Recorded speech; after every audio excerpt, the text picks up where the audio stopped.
फुरफुरी नगर नाम का एक छोटा सा गांव था। वहां 3 भाई रहते थे, धीरज, शौर्य और नयन।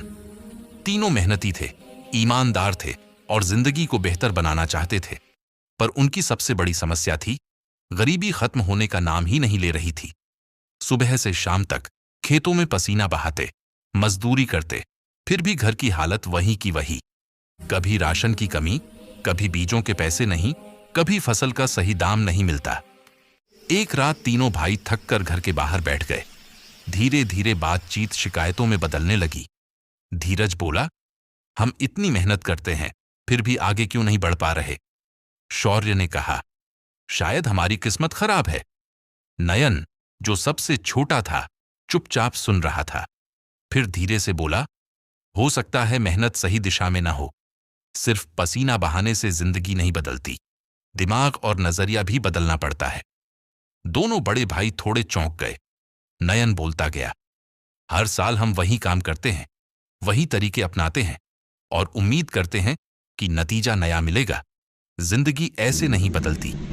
उस दिन तीनों भाइयों ने फैसला किया, अब मेहनत तो करेंगे ही, पर रास्ता बदलकर, दिमाग लगाकर।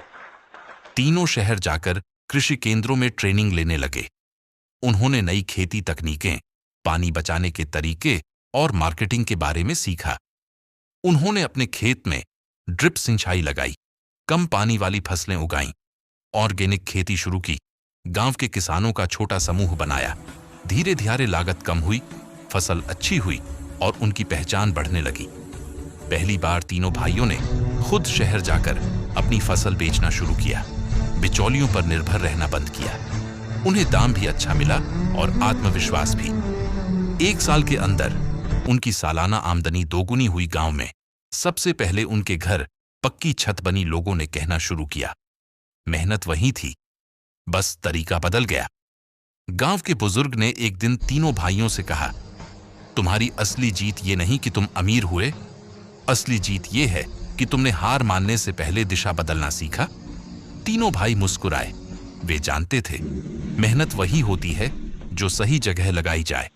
वक्त वही बदलता है जब इंसान खुद बदलने की हिम्मत करता है। कहानी का संदेश, मेहनत जरूरी है, लेकिन सही दिशा उससे भी ज्यादा जरूरी है। अपनी सोच न बदले तो जिंदगी कभी नहीं बदलती।